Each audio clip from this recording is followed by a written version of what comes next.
Muito bem, pessoal, a partir deste vídeo, vamos estudar a Lei Orgânica do município de São Valentim do Sul.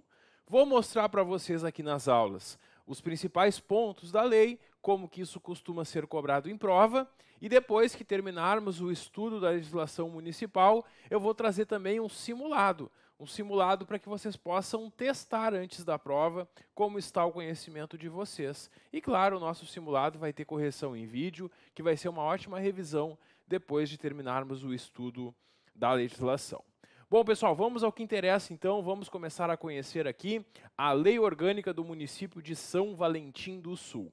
Todo município aqui no Brasil possui uma lei orgânica, que é a principal lei do município, trazendo as regras de sua organização, por isso o nome orgânica. Ela organiza a administração pública do município, os poderes do município, que nós vamos ver que são o executivo e o legislativo. Bom, tem um preâmbulo aqui apresentando que os representantes do povo fizeram a promulgação desta lei orgânica, mas nada relevante para fins de prova. A banca não costuma cobrar este preâmbulo. Então vamos direto ao título 1, os princípios fundamentais. E aqui nós temos no artigo 1º que o município de São Valentim do Sul proclama e adota, nos limites da sua autonomia e competência, direitos individuais e coletivos, sociais e políticos, universalmente conhecidos e consagrados, que estão reconhecidos lá na Constituição Federal e na Constituição Estadual, a todas as pessoas dos limites do seu território. O que o município está dizendo aqui? Que ele vai cumprir a Constituição Federal e a Constituição Estadual. E é evidente, né? Nada de novo aqui no artigo 1º, nada também que eu imagino que eles formulem questões em prova. O artigo 2º já traz uma possível questão em prova. Em outros concursos que a banca aplicou em outros municípios, ela fez perguntas sobre a soberania popular. O artigo 2º traz que a soberania popular... Peraí, o que é soberania popular? É que o povo é soberano, porque todo o poder vem do povo, não é verdade? Nós, do povo, elegemos os nossos representantes. Os vereadores, o prefeito e o vice são escolhidos pelo povo. E é por isso que nós podemos dizer que existe uma soberania popular. Primeiramente, por esse sufrágio universal. O que é o sufrágio universal? Todos que atenderem os requisitos da lei podem ser candidatos. E todo cidadão tem direito ao voto. É isso que é o sufrágio universal. É esse direito que nós temos de votar e também de sermos candidatos. O sufrágio nem sempre foi universal no Brasil. Há muito tempo, claro, no século passado, o sufrágio foi censitário ainda um tempo, quando mulheres, por exemplo, não podiam se candidatar, não podiam votar. Há muito tempo, claro, isso foi superado e hoje nós temos o sufrágio universal. Nós também temos o voto direto e secreto. A gente vai e elege diretamente os representantes, e o nosso voto a gente sabe que é secreto. A gente vai lá na urna eletrônica, na cabine, e ninguém vê em quem que nós estamos votando. Com igual valor para todos. O voto vale o mesmo para todos. Cada pessoa tem um voto. E também existe soberania popular mediante 3 mecanismos de participação popular: plebiscito, referendo e iniciativa popular. O que é plebiscito? É uma consulta prévia. Antes de fazer algo, consulta a população se ela concorda. Por exemplo, vamos criar um novo distrito ou vamos extinguir um distrito aqui do município. Pergunta para a população lá do distrito se ela quer, se ela concorda. Isso é o plebiscito, uma consulta prévia, pergunta antes de fazer. Outra forma de consulta é o referendo, só que o referendo é depois que já fez. Aí o poder público faz uma norma e pergunta se a população concorda, pede para ela referendar. Nós tivemos no Brasil um grande referendo do Estatuto do Desarmamento, né? Que se perguntou para a população se ela concordava ou não com aquela proposta, né? Se era para desarmar ou não a população. Esse foi o referendo. O povo vota depois de ter sido feita já. Então, o plebiscito é antes, o referendo é depois. Mas ambos são formas de consulta à população, que cada um de nós vai na urna dar a sua opinião. E tem ainda a iniciativa popular. E a gente vai ver nesta lei que o povo pode fazer um grande abaixo-assinado, reunir um percentual dos eleitores do município e apresentar projetos de lei, por exemplo. Então é isso. Inicialmente, nós temos que saber que a soberania popular se manifesta dessas formas. Aí nós temos agora o título 2, que fala da organização do município, e o município, claro, com a sua autonomia política, administrativa e financeira, rege-se por esta lei orgânica. Quando a lei orgânica foi feita, foi mantido o território do município, e o território do município pode ser dividido em distritos, que são criados, organizados e extintos por lei municipal. A sede do município dá o nome dos distritos, né? Dá o nome do município, né? E o artigo 5º prevê que os limites do território do município só podem ser alterados por lei estadual. Para mudar, então, os limites do município, tem que ter uma lei estadual e tem que ter também um plebiscito da população interessada. Porque quando se muda o território do município, isso afeta municípios vizinhos. Então, tem que ter uma lei estadual, não basta uma lei municipal, tem que ser uma lei estadual, porque envolve mais de um município, e tem que perguntar se a população concorda com essa alteração. É isso. O artigo 6º traz os poderes do município, e aqui eu quero que vocês tenham muita atenção, porque tem uma pegadinha que a banca pode fazer. Imaginando que vocês já estudaram a Constituição Federal, a banca faz uma pegadinha, misturando coisa que está na Constituição Federal com coisa que está aqui na Lei Orgânica. O que diz a Lei Orgânica aqui do município de São Valentim do Sul? Que o município tem 2 poderes, o Legislativo, que é a Câmara de Vereadores, e o Executivo, que é a Prefeitura. Maravilha. No Estado e na União, nós temos 3 poderes, porque além do Legislativo e Executivo, existe o Poder Judiciário. Poder Judiciário somente em Estado ou União. Não existe Poder Judiciário municipal. Nenhum município do Brasil possui Poder Judiciário. O Poder Judiciário ou é estadual ou é federal. E na hora da prova, a banca vai tentar te pegar distraído ou distraída e vai colocar na questão: é poder, ou melhor, são poderes do município, legislativo, executivo e judiciário. E o candidato distraído, desatento, cai nessa pegadinha e perde um ponto importante na prova. Vocês não vão cair nessa. Vocês vão lembrar que o município tem apenas 2 poderes. Vocês vão lembrar desse esquema. Vocês vão lembrar que os poderes do município são o legislativo, que é a Câmara de Vereadores, e o executivo, que é a prefeitura. É isso aí. 2 poderes no município, portanto, conforme artigo 6º. Bom, os limites do território do município só podem ser alterados por lei estadual, dependendo de plebiscito. Isso é uma repetição, provavelmente por algum erro na formatação da lei ficou repetido isto. Mas o parágrafo único é muito importante para a nossa prova, porque ele traz mais uma provável questão de prova. Ele traz a data oficial do município. Tem que saber que é o dia 20 de março. Não esquece, 20 de março é o dia oficial do município. Eles podem perguntar isso na prova. Agora vem a competência municipal e o artigo 8º traz uma grande lista de competências do município. Quando vocês completam a leitura do artigo 8º, que consome quase 2 páginas do nosso material, a gente vai encontrar outra pequena lista no artigo 9º. E qual é a diferença do artigo 8º para o artigo 9º? O artigo 8º traz competências que são só do município de São Valentim do Sul. O artigo 9º traz competências que são do município em conjunto, unindo esforços com o governo federal e com o governo estadual. E na hora da prova, a banca vai misturar as competências que são só do município com essas que são do município em conjunto com a União e com o Estado. Professor, como é que eu vou lembrar? Tenta memorizar, minha dica, minha sugestão, tenta memorizar as que são em conjunto, porque aí vocês sabem que todo o resto são aquelas só do município. Por que isso? Porque aqui são só 9 atribuições em comum. E do município, só do município são 26. É mais fácil memorizar 9 do que 26, né? Então essa é a grande dica. Então vamos memorizar agora o que cabe ao município junto, em parceria com o governo federal e com o estadual, com a União e com o Estado. Vamos lá. Primeiro, zelar pela saúde, higiene, assistência social e segurança pública, assim como proteção às pessoas com deficiência. Claro, nessa proteção aqui, não é só a prefeitura que vai atuar. Vão ter órgãos públicos estaduais e federais atuando na área da saúde, a gente sabe, né, que o SUS tem atuação em âmbito federal, estadual e municipal, claro, na assistência social também, e também na proteção às pessoas com deficiência. Todos os três vão atuar. Maravilha. Segundo, promover meios de acesso para a educação, cultura, ciência, tecnologia, desporto, comunicação social e turismo.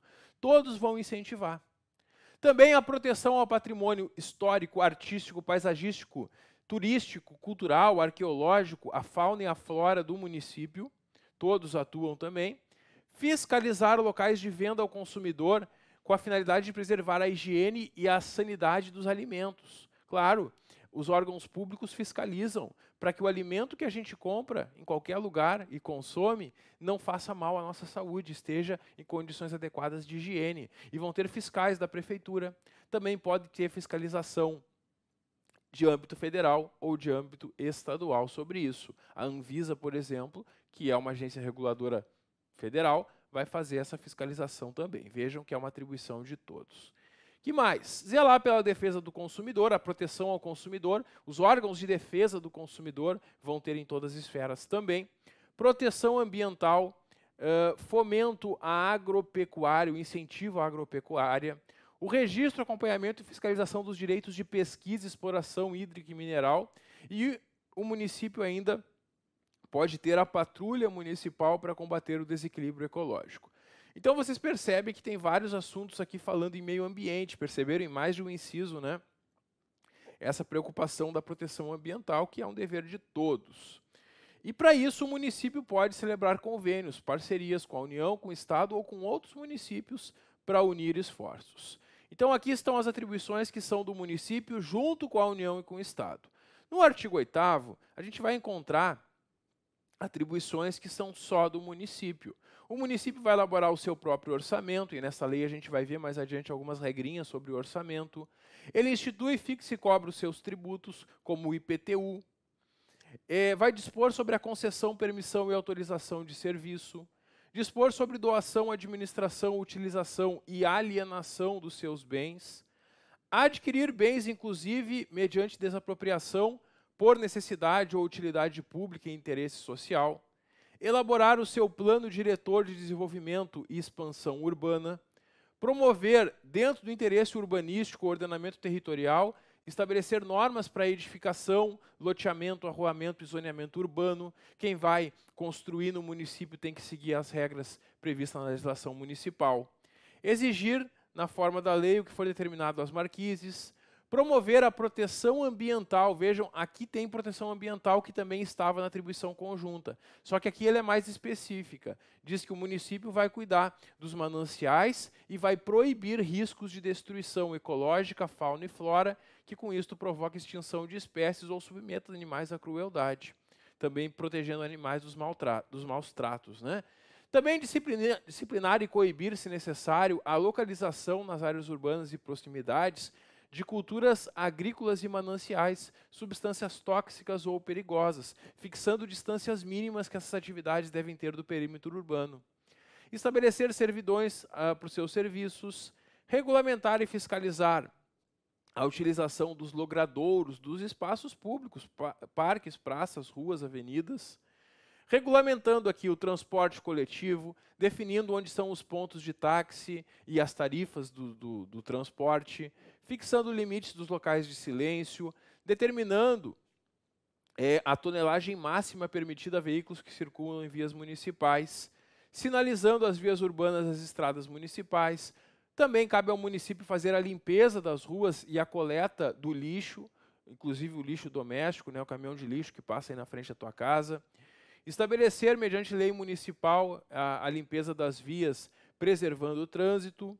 Ordenar as atividades urbanas, inclusive instituindo o horário de funcionamento dos estabelecimentos. A gente viu isso muito, né, na pandemia, que em razão da pandemia ficaram um tempo fechado ou com horário reduzido os estabelecimentos. Tudo isso a gente sabe que é o município que vai limitar, é competência do município. Também prestar serviço de atendimento à saúde da população, regulamentar a colocação de cartazes, dispor sobre vacinações, capturas, depósitos e destinos de animais, a questão do controle de zoonoses, né?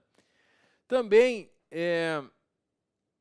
também nós temos aqui que ele vai determinar os locais que, por sua natureza, os resíduos possam ser poluentes, disciplinar sobre o funcionamento do ensino fundamental, a questão da educação, licenciar a localização de estabelecimentos. Quando eu quero abrir um restaurante, por exemplo, aqui no município, eu preciso de um alvará, uma licença da prefeitura permitindo que eu funcione, né? O município vai dar essa licença. Quando o município dá a licença, os fiscais da prefeitura vão verificar se o meu restaurante atende os requisitos mínimos para não colocar a saúde e a higiene da população em risco. Essa aqui é a ideia, né? Então tem essa licença de localização dos estabelecimentos em geral, né? Também o município vai organizar os conselhos municipais, Conselho Municipal de Educação, Conselho Municipal de Saúde, Conselho Municipal dos Direitos da Pessoa Idosa, da Criança e Adolescente, enfim, esses conselhos são organizados pelo município. O município fixa os seus próprios feriados, os feriados municipais são fixados pelo município. Ele organiza o quadro dos seus servidores e estabelece penalidades também. Bom, então é isso que nós temos na comparação do artigo 8º com o artigo 9º. Aí nós temos no artigo 11 algumas proibições aqui. O município tem algumas proibições que ele deve observar. Primeiro, muito importante, o município não pode instituir e majorar tributos sem lei que estabeleça. O município não pode criar um novo tributo ou aumentar o valor de um tributo sem lei estabelecendo. Cuidado, né? Por lei pode. O que é proibido é fazer isso sem lei. Então, quando o prefeito ou prefeita quer criar um tributo ou aumentar o imposto, aumentar o IPTU, por exemplo, vai encaminhar um projeto de lei para a Câmara de Vereadores e somente se os vereadores aprovarem, esse tributo vai ser criado. Qual é a pegadinha que a banca pode fazer na prova? Ela pode afirmar que ao município é vedado instituir e majorar tributos por lei. E aí está errado, porque isso não é vedado, isso não é proibido. O que é proibido é instituir ou aumentar tributos sem ter lei. Com lei pode. Também o município tem que respeitar algumas imunidades. Ele não pode instituir imposto sobre outros entes públicos. Então, se tem um prédio do governo federal ou do governo estadual situado no município, esse prédio não paga IPTU, porque o município não pode cobrar imposto de outros entes. Também os templos de qualquer culto. Qualquer tipo de templo, qualquer casa ou igreja que seja um templo, vai ter essa imunidade, não vai pagar IPTU também, não vai pagar impostos. Também sobre patrimônio, renda ou serviço dos partidos políticos e também livros, jornais, periódicos e o papel para sua impressão. Tudo isso é isento de impostos, o município não pode cobrar nenhum imposto deles. Também não pode o município instituir um tratamento desigual entre contribuintes que estão em condições iguais. O município não pode dar uma preferência para um em detrimento de outro sem motivo. Quem está na mesma situação vai ter o mesmo tratamento. Também realizar transações, operações, acordos ou contrair empréstimos externos. Um empréstimo externo é um empréstimo no exterior, no estrangeiro. Não pode pegar empréstimo fora do Brasil sem consentimento do Estado, da Assembleia e autorização do Senado. Só assim para pegar um empréstimo fora do país. Também é vedado manter, subvencionar ou embaraçar cultos ou religiões. Não pode atrapalhar o funcionamento, então, das religiões. Também é proibido permitir a propaganda ou utilizá-la para fins estranhos à administração, bens e serviços, exceto, claro, as situações previstas na lei eleitoral. Então, não pode utilizar a propaganda com dinheiro público para fins que não sejam a orientação da população, como a gente vai ver mais adiante. Também é proibido criar distinções entre brasileiros ou preferência entre pessoas em favor de qualquer pessoa de direito público interno. Não pode tratar diferentemente as pessoas. Por exemplo, para fazer o concurso agora, na minha pontuação e na minha classificação, faz diferença se eu nasci no município, se eu moro no município ou se eu nunca pisei no município? Não faz diferença. Todos têm a mesma oportunidade. O município não poderia dar uma preferência para quem mora no município, por exemplo. Não, todos têm a mesma chance. Quem for melhor na prova vai conquistar a vaga. Muito bem. Então é isso que nós temos nesse título, completando então essa parte introdutória aqui da lei orgânica. Agora, vamos conhecer o poder legislativo, que é a própria Câmara Municipal, onde estão os vereadores. O poder legislativo exercido pela Câmara, que é composta de vereadores, né, que são representantes do povo, eleitos por voto secreto. Como a gente sabe, o número de vereadores é proporcional à população do município e só pode aumentar o número de vereadores quando a população também aumentar. E nós temos que cada legislatura vai ter duração de 4 anos. Cada mandato tem 4 anos de duração. A primeira sessão vai ser no dia 1º de janeiro, né, no primeiro ano do mandato, que é logo após as eleições. A gente tem eleição ali no mês de outubro, e logo depois ali no mês de janeiro, no dia 1º de janeiro, nós temos ali a primeira sessão da legislatura, né? É ali que começa o mandato. E aí eles vão fazer uma sessão justamente para dar posse para os que foram eleitos. E aí os vereadores vão prestar um compromisso, a lei traz aqui qual é o compromisso, cada vereador vai dizer assim, eu prometo. E é isso que nós temos aí de mais importante nessa primeira parte. O artigo 13 traz o mandato da mesa diretora. O que é a mesa diretora? Os vereadores entre si vão eleger um presidente, um vice-presidente, um secretário, e esses são os membros da mesa. Essa mesa, então, são os vereadores que administram ali, que coordenam as sessões da Câmara, principalmente o presidente. Essa mesa é eleita para um mandato de 1 ano e é vedada, ou melhor, é permitida uma única reeleição para o mesmo cargo. Aqui no material, no slide aqui ficou vedada, né? Mas no material de vocês está certo aí, na nossa apostila tá, que é permitida uma única reeleição para o mesmo cargo. Como assim? É o seguinte, quem for eleito presidente, vice-presidente e secretário da Câmara no 1º ano, pode ser reeleito para o 2º, mas não pode para o 3º.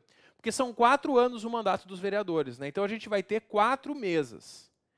Quem tiver na primeira mesa pode ser reeleito para 2º ano, mas não para o 3º. Um vereador não pode ser presidente 3 anos. É 1 ano só e é permitida uma reeleição. Se algum membro da mesa, seja o presidente, vice ou secretário, for eleito no 1º ano e reeleito no 2º, no 3º ano não pode concorrer para aquele cargo. Pode até ficar em outro cargo da mesa. Então, quem foi presidente 2 anos pode no 3º ano ser secretário. Isso é possível. Mas não pode ser 3 anos seguidos presidente. É isso, porque é permitida só uma reeleição. 2 reeleições não. E aqui a banca vai tentar te enganar na prova, dizendo, por exemplo, que eu tinha colocado aqui que seria a alternativa incorreta, né? Que é vedada a reeleição. Não, é permitida uma única reeleição. E isso muda de um município para o outro. Aqui, em São Valentim do Sul, eles definiram que o mandato é de 1 ano e é permitida uma reeleição. Tem municípios que o mandato é de 2 anos. Tem municípios que não pode ter nenhuma reeleição. Cada município tem a sua regra. E por isso a banca cobra bastante na prova para ver se vocês realmente leram a lei orgânica do município. E vocês leram. E vocês sabem que o mandato da mesa é de 1 ano e é permitida uma única reeleição para o mesmo cargo. Muito bem. O presidente da Câmara só vai votar quando houver empate em qualquer votação do plenário, usando a prerrogativa de voto de Minerva e, quando for necessário, 2/3 para deliberação. Como assim? É que o presidente da Câmara é um dos vereadores que está lá comandando a sessão. Ele vai dar palavra para um, vai dar palavra para outro, então ele geralmente não vota nas sessões. Ele comanda as sessões e não vota. Se tiver uma votação e ficar empatada, ele tem o voto de Minerva. O que é o voto de Minerva, pessoal? É voto de desempate.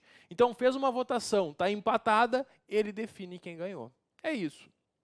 Tem outra situação que ele vai votar, que são os casos que é exigido o voto de 2/3 dos vereadores. Pessoal, tem alguns casos nesta lei que vão exigir 2/3 para aprovação. Geralmente não. Geralmente as coisas são aprovadas por maioria simples, que é mais da metade dos vereadores. Então, geralmente faz a votação e por maioria simples aprova. Mas tem alguns casos, como a própria emenda à lei orgânica que a gente vai estudar, que exige para aprovação o voto de 2/3 dos vereadores. Então, Pegando uma quantidade de 9 vereadores, eu precisaria de 6 votos para aprovar a matéria, né? Então, quando tem uma votação que exige o voto de 2/3, o presidente também vai votar. Então é isso que a gente tem que saber para a prova. O presidente só vota para desempatar ou quando é necessário o voto de 2/3. Nesses dois casos, o presidente vai votar. Nos demais, ele não vota. O artigo 15 traz situações que o vereador pode perder o mandato. Vai perder o mandato o vereador que deixar de comparecer sem estar licenciado a 5 sessões consecutivas ou 3 sessões extraordinárias convocadas pelo prefeito ou presidente da Câmara para matéria urgente. Então, por faltas, é possível que o vereador perca o mandato se ele tiver essa quantidade de faltas sem, é claro, justificativa. Porque se ele tiver licenciado por problema de saúde, por exemplo, não tem problema. Agora, se ele não está licenciado e falta, pode perder o mandato. Também perde o mandato quando a Justiça Eleitoral decretar, quando a Justiça Eleitoral descobre que houve alguma irregularidade na eleição, como compra de votos, por exemplo. Se perder ou for suspenso seus direitos políticos. Tem situações na Constituição Federal que as pessoas podem perder ou ter suspenso seus direitos políticos. E se isso acontece com o vereador, ele perde o mandato.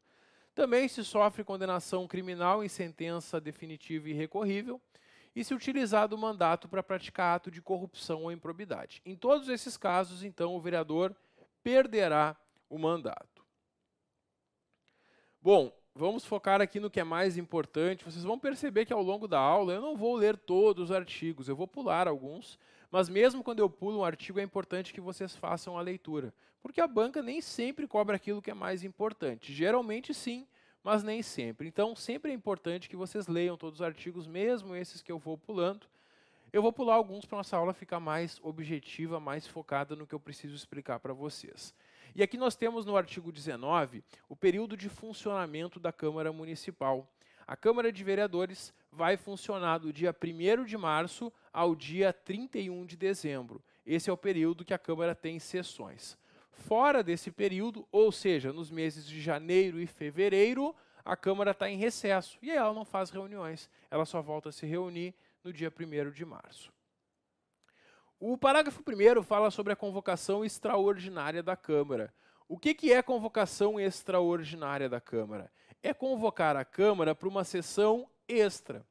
Então, se durante os meses de janeiro e fevereiro acontece algo muito importante, que não pode esperar até o mês de março para a Câmara voltar a funcionar, eles podem chamar uma sessão extraordinária da Câmara. Ou mesmo durante o ano, se as reuniões normais não estão sendo suficientes para tratar de todos os assuntos, pode-se convocar uma sessão extra, uma sessão extraordinária. E a banca pode te perguntar na prova quem que pode convocar a extraordinária. E eu já fiz um esqueminha aqui. O prefeito, o presidente da Câmara ou mais da metade dos vereadores, que é a maioria absoluta dos vereadores, a maioria dos seus membros. Essa é a forma de convocação extraordinária. Aqui a banca pode te enganar dizendo, então, que para convocar uma extraordinária seria necessário 2/3 dos vereadores, ou apenas 1/3, ela pode mudar essa quantidade. Ou ainda ela pode afirmar que o prefeito ou o presidente não podem convocar, enfim. Por isso é bom saber quem pode fazer a convocação extraordinária. Quando é feita, então, a convocação extraordinária, nessa sessão extraordinária, a Câmara só vai deliberar da matéria para a qual foi convocada.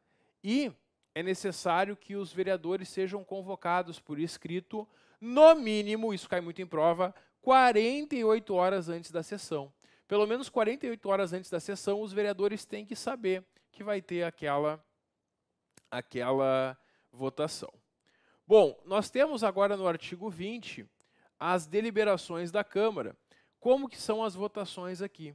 Nós temos as maiorias.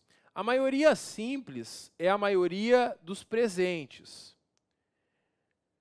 A maioria absoluta é mais da metade do total de vereadores. E a maioria de 2/3, né, é a fração de 2/3. Pegando o número de 9 vereadores, como é que funciona isso? Bom, se tem votação na Câmara hoje, só é possível colocar algo em votação se estiver presente a maioria dos vereadores.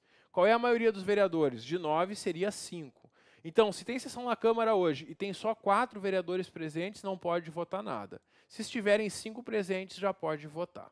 Bom, Se estiverem 5 vereadores presentes, quantos votos eu preciso para ter a maioria simples? 3, que é mais da metade de 5. Se forem 6 ou 7 presentes, com 4 votos eu tenho maioria. Se estiverem presentes 8 ou 9 vereadores, eu vou precisar de 5 votos para ter a maioria. Então é assim que se aprova, por maioria dos presentes.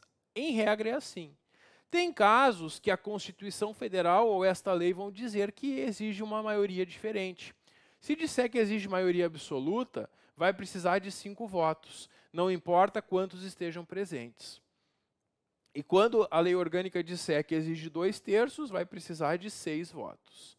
Então vejam, em regra, as matérias são aprovadas pela maioria dos presentes, mas tem alguns casos que pode ser um pouquinho mais difícil aprovar, que pode se exigir maioria absoluta ou de 2/3. Então essas são as maiorias que nós temos aqui. O nosso próximo assunto são atribuições da Câmara, e isso a gente vai conversar no próximo vídeo. Dá um clique que eu já volto. Até logo!